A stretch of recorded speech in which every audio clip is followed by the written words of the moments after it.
అందరికీ నమస్కారం. ఈరోజు మనం చెప్పుకోబోయే కథ 'జరాసంధుడి కథ'. అయితే ఒకసారి శ్రీకృష్ణుడిని ధర్మరాజు ఒక సందేహం అడిగాడు. అదేంటంటే, "నువ్వు రాక్షస సంహారం చేశావు.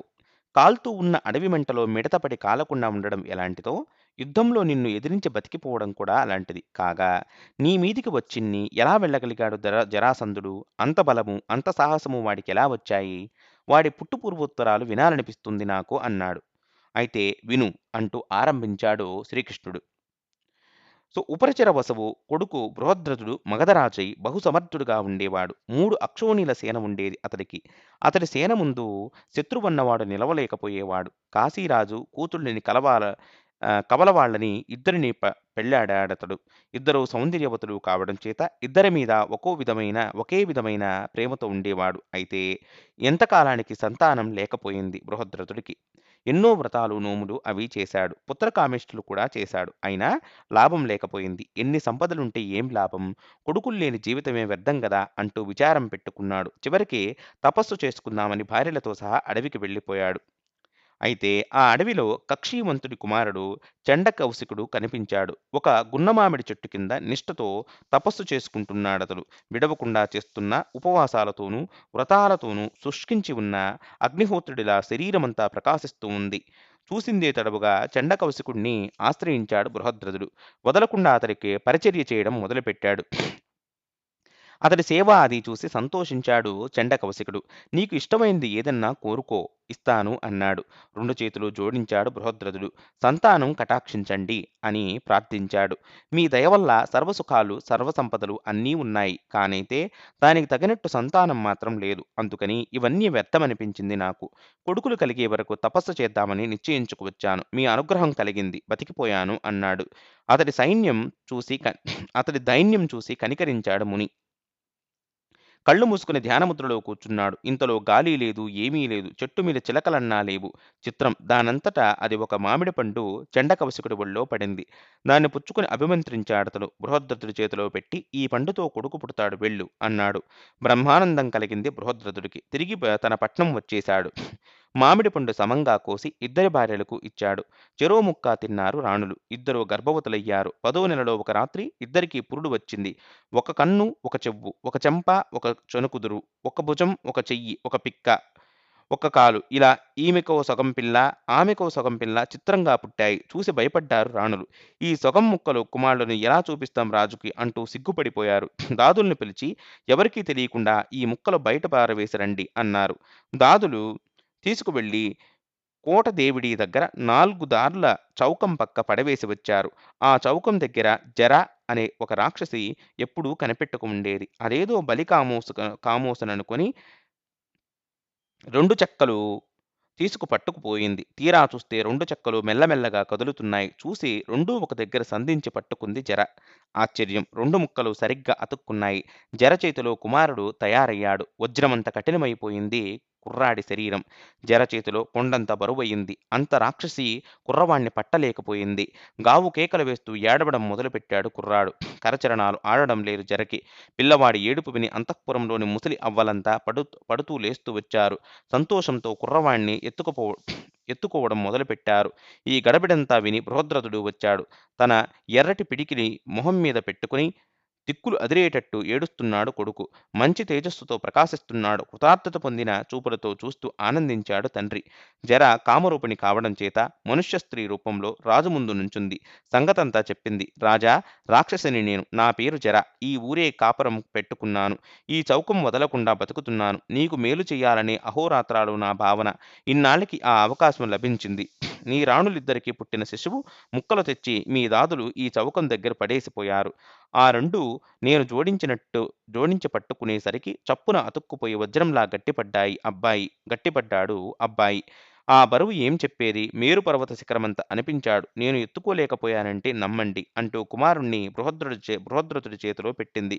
"రాక్షసివేమిటి తల్లి, నా పాలిట భాగ్యదేవతవే" అంటూ ఆమెను ఎంతో గౌరవించాడు బృహద్రథుడు. "నా సేవకు మెచ్చి వీణ్ణి అనుగ్రహించాడు ముని. నువ్విప్పుడు ప్రాణం పోసి బతికించావు. నిజంగా మా పాలే దేవతవే నువ్వు" అన్నాడు. కుమారుణ్ణి తీసుకువెళ్లి భార్యలకిచ్చాడు. జర సంధించడం చేత కుమారుడికి జరాసంధుడు అని పేరు పెట్టాడు. అప్పటినుంచి పట్నం అష్టశోభనాలు చేయించి జర రాక్షసికి ఏటేటా గొప్ప ఉత్సవం చేయిస్తూ వచ్చాడు.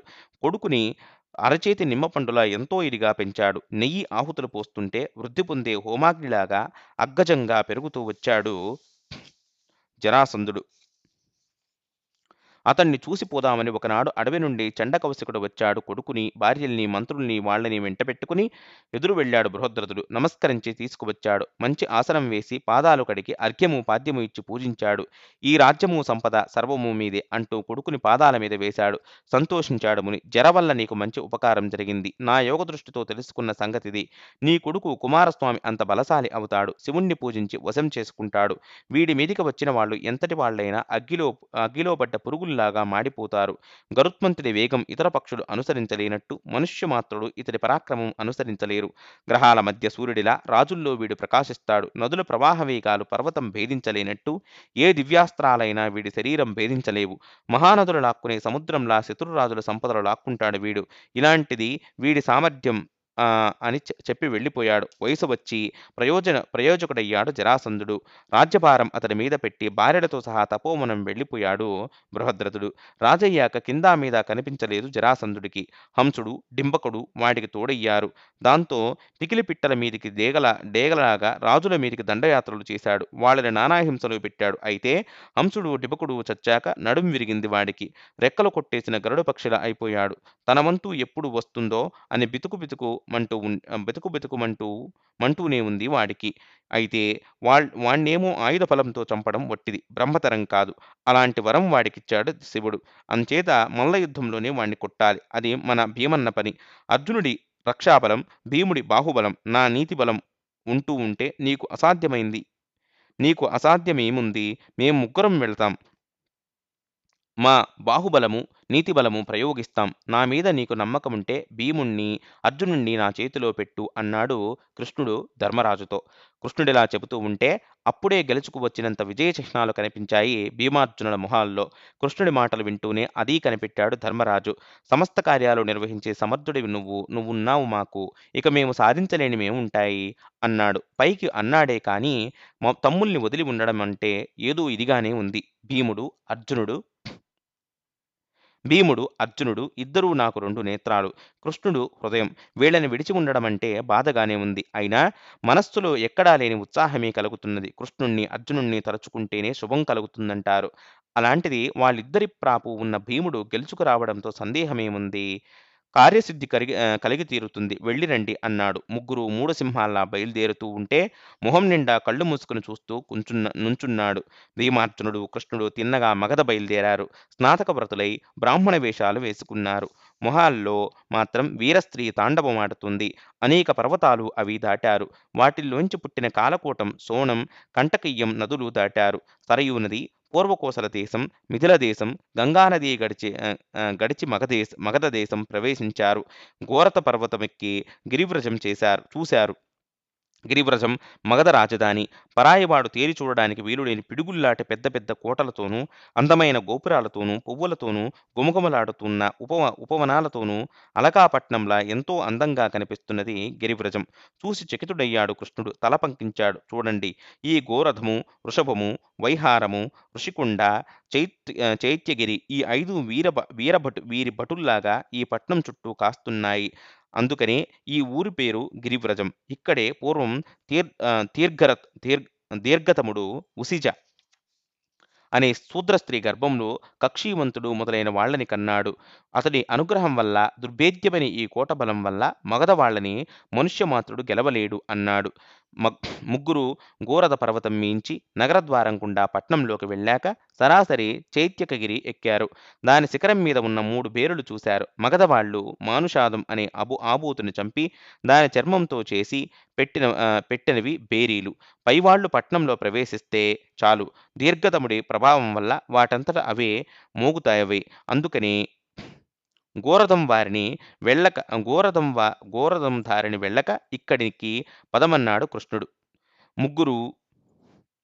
ముగ్గురు ముందు ఆ 3 భేరీలు చితక్కొట్టారు. చైత్యకగిరి మధ్యని పగలగొట్టి దొంగదారిని గిరివ్రజంలో ప్రవేశించి ప్రథమంలో పూలమాలలు కట్టేవాళ్ళ ఇళ్ళకి, గంధాలు అవి తీసేవాళ్ళ ఇళ్ళకి వెళ్లారు. గంధాలు, పూలమాలలు బలాత్కారంగా అడిగి పుచ్చుకున్నారు. ముగ్గురు ముగ్గురు అగరు, చందనం, పుప్పుళ్ళు అవి పూసుకున్నారు. ఠీవిగా పూలమాలలు వేసుకున్నారు. అలా గిరివ్రజం రాచబాటని నడుచుకుంటూ వెళుతూ ఉంటే ముగ్గురిని చిత్రంగా చూశారు గిరివ్రజం పౌరులు. జరాసంధుడి కోటలో బ్రాహ్మలికి మాత్రం అడ్డు లేదు. రాత్రి పగలు ఎప్పుడు పడితే అప్పుడు వెళ్ళవచ్చు వాళ్ళు. అది అవకాశం చేసుకుని పశువుల పాకలో సింహాలు దూరినట్లు జరాసంధుడి గృహంలోకి వెళ్లారు భీమార్జునుడు. కృష్ణుడును అర్ధరాత్రైన అభ్యాగతులకి, స్నాతక బ్రాహ్మలకి వెదురు వెళ్లి పూజించే వ్రతం జరాసంధుడిది. కృష్ణుడికి, భీమార్జునుడికి ఎదురు వచ్చి పూజలు వగైరాలు చెయ్యబోయాడతడు. అవేవీ అక్కర్లేదన్నారు వాళ్ళు. వీళ్ళ గర్వము అది చూస్తే ఇదేదో పేచీలాగే ఉందనుకున్నాడు జరాసంధుడు. మీరు స్నాతకులే అయితే ఈ చందనం పూలమాలలు ఏమిటి అంటూ ప్రశ్నించాడు. చైత్యకగిరి ఎక్కడం, బేరీలు పగలెయ్యడం, తప్పుదారిన పట్నంలో చొరబడడం ఇదంతా ఏమిటి? పోనీ నేను చేసే సత్కారం పుచ్చుకోవడానికేం వచ్చింది? మీరేదో వేషధారుల్లాగా ఉన్నారు. మీ వేషాలు చూస్తే బ్రాహ్మణులాగాను, మీ పొడవాటి చేతులు, ఎత్తైన ఛాతీలు అవి చూస్తే అచ్చంగా క్షత్రియులలాగాను కనిపిస్తున్నారు. ఏమిటి సంగతి అన్నాడు. అవును క్షత్రియులమే. క్షత్రియ జాతి స్నాతకులం మేము అన్నాడు కృష్ణుడు. బ్రాహ్మలే అన్నమాటేమిటి? క్షత్రియులు, వైశ్యులు కూడా స్నాతక వ్రతులు కావచ్చు కదా! గంధము, పూలమాలలో వేసుకున్నామంటున్నావు. ఇక తప్పుదారిని వచ్చామన్నావు. స్నేహితుల ఇంటికైతే అసలు దారిని రావడం, విరోధుల ఇంటికైతే పెడదారిన రావడం క్షత్రియ ధర్మం.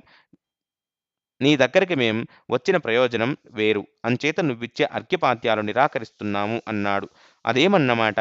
మీరు నాకు గాని, నేను మీకు గాని ఏనాడు ఏ కీడు చేసిన పాపాన పోలేదు. ఏ దోషము ఎరుగను నేను.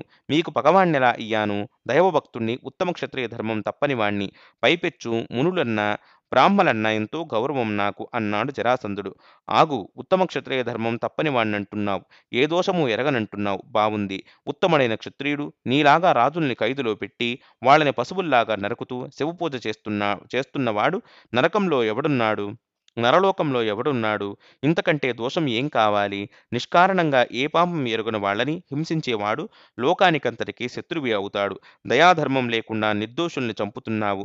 పాపాత్ముడివి. ధర్మరక్షణ కోసం కంకణం కట్టుకున్న వాళ్ళం మేము.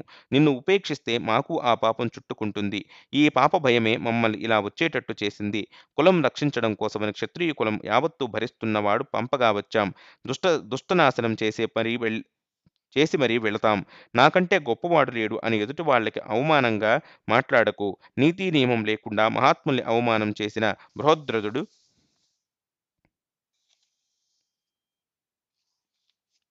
దంభోద్భవుడు, కార్తవీర్యుడు ఏమయ్యారో ఆలోచించు. ప్రతాపంతో రణయజ్ఞం చేసిన వీరులు, ఉగ్రమైన తపస్సు చేసిన తాపసులు సద్గతి పొందుతారు. అంతేకాని నీలాగా దారుణంగా భైరవ పూజ చేసిన వాళ్ళకి ఏం గతి దొరుకుతుందని? ఇదే అయిందేదో అయింది. ఇప్పుడైనా నా మాట విను. ఖైదులోంచి రాజుల్ని వదిలిపెట్టు. నిజం దాచడమెందుకు? ఇదిగో ఈయన భీముడు, ఈయన అర్జునుడు. నువ్వు పెట్టిన చిచ్చు ఆర్పడానికి వచ్చిన పాండవ సింహాలు వీళ్ళు. నేను కృష్ణుణ్ణి. బుద్ధి కలిగి రాజుల్ని వదిలిపెట్టావా మంచి మాట. లేదా యుద్ధంలో నిన్ను కాజేస్తాము. తప్పదు. రాజుల్ని విడిపించకుండా మాత్రం కదలడం జరగదు అన్నాడు శ్రీకృష్ణుడు. ఈ మాటలతో జూలుపట్టిలాగిన సింహంలా కనుబొమ్మలు మిడిపెట్టి చర్రుమన్నాడు జరాసంధుడు. పరాక్రమంతో దండెత్తి పరరాజుల్ని గెలవడం దోషమా అంటూ పిడికిలి బిగించాడు. దేవకార్యం కోసం తెచ్చాను రాజుల్ని. వీళ్ళని వదిలిపెట్టవలసిన అగత్యం ఏం వచ్చింది నాకు? పరాక్రమమే నా వ్రతం. నువ్వు కాదన్నా నేను చేసింది ఉత్తమ క్షత్రియ ధర్మమే. ప్రతాపంలో నన్ను వెళ్ళినవాడు లేడు. కృష్ణ, వీళ్ళకంటే కొత్తగాని నువ్వు బాగానే ఎరుగుదువే నన్ను. సరే, నన్ను సైన్యం పెట్టుకు యుద్ధం చేయమంటారా? రండి. కాదు, మీ ముగ్గురితో నన్ను ఒక్కణ్ణి పోట్లాడమంటారా? సంయే లేదు. ఇద్దరితో దెబ్బలాడమన్నా, ఒక్కడితో కలబడమన్నా దేనికన్నా సిద్ధం. ఏ ఆయుధంతో ఢీకొనాలంటే దాంతోనే రండి. అన్నిటికీ సిద్ధంగానే ఉన్నాను అన్నాడు. ఒక్కడితో ఇద్దరు, ముగ్గురు యుద్ధం చేయడం తగని పని అన్నాడు కృష్ణుడు. ఇదిగో మేం ముగ్గురమున్నాం. మాలో నీ ఇష్టం వచ్చిన వాణ్ణి ఎంచుకో. ఆయుధాలతోనూ అవసరం లేదు. మాకు మల్ల యుద్ధం చేద్దాం అన్నాడు. బావుంది. అయితే మీ ముగ్గురిలోను భీముడే నా కంటికి ఆనుతున్నాడు. ఇతడు నేను కుస్తీ పడతాం అన్నాడు జరాసంధుడు. మల్ల యుద్ధం ప్రారంభించే ముందు తన కొడుకు సహదేవుడికి రాజ్యాభిషేకం చేశాడు. పురోహితుడి చేత స్వస్తి వచనాలు అవి చెప్పించుకున్నాడు. జుత్తు విప్పి గట్టిగా సిగవేసుకున్నాడు. మల్ల యుద్ధానికి అనువైన కాశకోక అది బిగించుకున్నాడు. వీర రసికత్వంలో మీసం మెలిపెడుతూ వచ్చి టీవీగా రంగంలో నుంచున్నాడు. అతడి కంటే అగ్గజంగా తయారయ్యాడు భీముడు. భీముడు, జరాసంధుడు ఒక్కసారి కలియబడ్డారు. ఇద్దరూ బలంగా సమవుజ్జీలు. ఇద్దరూ ఒకళ్ళ మీద ఒకళ్ళు కోపం పెట్టుకున్నారు. ఇద్దరూ కుస్తీలలో గడితేరిన వాళ్ళు. ఇద్దరూ వడుపులతో కలియబడుతూ ఉంటే, పడా పడా కొట్టుకుంటుంటూ ఉంటే, కాలయముడు గాని విజృంభించి ఈ సంక్షోభం కలిగిస్తున్నాడా అని భయపడ్డారు ప్రజలు. కవసలంగా ఒకళ్ళనొకళ్ళు లాక్కుంటున్నారు. ఒకళ్ళనొకళ్ళు పట్టుకుంటున్నారు. ఒకళ్ళనొకళ్ళు కింద వేస్తున్నారు. కోపంతో పెనుగులాడుతున్నారు. ఉభయులు మహోగ్రమైన ఇనుప గుదియల లాంటి బాహుదండాలతో దారుణంగా బాదుకుంటున్నారు. భయంకరంగా ఉంది మల్లయుద్ధం. సింహము, ఏనుగు పోట్లాడినట్లు, రెండు వజ్రపర్వతాలు ఢీకొన్నట్టు, ఇంద్రుడు, వృత్రాసురుడు కలబడ్డట్టు ఇద్దరూ ఘోరంగా పోరాడుతున్నారు. కార్తీక మాసం పాడ్యమి నాడు ఆరంభమైంది మల్లయుద్ధం. చతుర్దశి వరకు ఈ 14 రోజులు పిసరంత ఎడతెరిపి లేకుండా హోరాహోరీ పోట్లాట జరుగుతూనే ఉంది. త్రయోదశి నాడు ఇద్దరూ మరింత ఘోరంగా దెబ్బలాడారు. అక్కసుడీరా ఒకళ్ళనొకళ్ళు కొట్టుకున్నారు, లాక్కున్నారు, విసురుకున్నారు, గుద్దుకున్నారు, పొడుచుకున్నారు, తన్నుకున్నారు, తోసుకున్నారు. తమకు వచ్చిన కుస్తీ పట్లన్నీ ఉపయోగించారు. అవాళ మర్నాడు అలాగే వెళ్ళింది. చతుర్దశి నాటి రాత్రి జరాసంధుడు బాగా అలసిపోయాడు. అది కనిపెట్టాడు కృష్ణుడు. భీముడికి ఇషారా ఇచ్చాడు. ఎదుటివాడు నీరసంలో పడ్డాడు. అదే సమయం వాణ్ణి చంపడానికి. కానీ నీ బలము, నీ తండ్రి గాలి బలము చూపించాలి అన్నాడు. చల్దుకున్నాడు భీముడు. వాయుదేవుణ్ణి తలుచుకున్నాడు. ఒక్కసారి బ్రహ్మాండమైన బలం వచ్చినట్టుంది. అమాంతంగా జరాసంధుడి మీదికి అదే తిప్పడం తిప్పాడు. ముక్కుంటా, నోటుంటా, చెవుల్లోంచి రక్తం కక్కుకున్నాడు జరాసంధుడు. అలా 100 సార్లైనా తిప్పాడు భీముడు. సుడిగాలిలో గిరగిరా తిరిగే గడ్డిపోచలా కనిపించాడు జరాసంధుడు. అంతతో పోలేదు. భయపడి పెడబొబ్బలు పెట్టేటట్టుగా గట్టిగా అడిసి పట్టుకుని బలం కొద్దీ ఒక్కటి చరిశాడు. దాంతో కీళ్లు కీళ్లు సందులు వీడిపోయి చచ్చి ఊరుకున్నాడు జరాసంధుడు. భూమి దద్దరిల్లినట్లు సింహనాదం చేశాడు భీముడు. బ్రహ్మాండం బద్దలయిందో, హిమాలయ శిఖరం విరిగిపడిందో అంటూ గడగడలాడింది గిరివ్రజం. గర్భిణీ స్త్రీలకి గర్భపాతమే అయిపోయింది. మగధసేన శిబిరాల్లో చిక్కితే నెత్తురు లేదు. లోకానికి తెలియాలంటూ జరాసంధుడి కళేబరం తెచ్చి కోటదేవుడి ముందు పడవేశాడు భీముడు. తెల్లవారింది. మగధ ప్రజలు భయపడవద్దని అభయమిచ్చాడు కృష్ణుడు. చెరలో ఉన్న రాజులనందరినీ విడిపించాడు. జరాసంధుడి కొడుకుని చేరదీశాడు. ధైర్యం చెప్పాడు. అతన్నే మగధ సింహాసనం మీద కూచోబెట్టాడు. మీ తాత సంపాదించిన రత్నాల రథం తీసుకురా అంటూ ఆజ్ఞాపించాడు. వెంటనే రథం తెప్పించి చేతులు జోడించాడు సహదేవుడు. పూర్వం తారకాసురుడితో జరిగిన యుద్ధంలో ఇంద్రుడు ఎక్కిన రథం ఇది. ఇంద్రుడు వసురాజుకిచ్చాడు. వసురాజు తన కొడుకు బృహద్రథుడికిచ్చాడు. జరాసంధుడి తాత దగ్గర నుండి వస్తున్న దివ్యరథమిది అంటూ చెప్పాడు కృష్ణుడు. భీమార్జునులతో సహా రథమెక్కి కూచున్నాడు. ఇక దానికి సారథి కావాలి. గరుత్మంతుణ్ణి తలుచుకున్నాడు. దగదగా మెరిసిపోతున్న రెక్కలతో ఉత్తర క్షణంలో వచ్చి వాలాడు గరుత్మంతుడు. తల వంచి నమస్కరించు నుంచున్నాడు. అతన్ని సారథ్యం చేయమన్నాడు శ్రీకృష్ణుడు. మనోవేగ వాయువేగాలతో రథం తెచ్చి ఇంద్రప్రస్థంలో దించాడు గరుత్మంతుడు. హమ్మయ్య! ప్రజాకంటకుణ్ణి చంపేశాడు భీముడు. రాజుల అరదండాలు విడిపించారు పాండవులు. 4 సముద్రాల మధ్య ఉన్న భూప్రపంచంలో ధర్మరాజు సామ్రాజ్యం సాటిలేనిదయింది అంటూ సంతోషించారు లోకులు. ఇంద్రప్రస్థంలో ఆశ్చర్యమే ఆశ్చర్యం. ఏం ఆయుధం చేత చావనివాడు జరాసంధుడు. అలాంటి వాణ్ణి భీముడు గనక చంపేసి వచ్చాడు. మరొకళ్ళైతేనా సాధ్యం కాని పని అంటూ భీముణ్ణి, కృష్ణార్జునుల్ని చూడ్డానికి అదే విరగబడ్డారు ప్రజలు. కృష్ణుడు, భీమార్జునుడు రథం దిగి నభూమొహాలతో ధర్మరాజుకి నమస్కరించారు. ఇంతలోనే జరాసంధుడి చెరలోంచి విడిపించిన రాజులు వచ్చి చేరుకున్నారు. అందరినీ ధర్మరాజుకి చూపించాడు కృష్ణుడు. ఈ చేతులు జోడించుకున్నాడు. చేతులు జోడించుకునుంచున్న వాళ్ళందరినీ యథోచితంగా గౌరవించాడు ధర్మరాజు. ఎవళ్ళ దేశానికి వాళ్ళని భద్రంగా పంపించి వేశాడు. వెళ్ళి వస్తానంటూ కృష్ణుడు మగధ నుంచి ఎక్కి వచ్చిన రథం మీద ద్వారకాపట్నం వెళ్ళాడు. ఇంతటితో ఈ కథ సమాప్తం.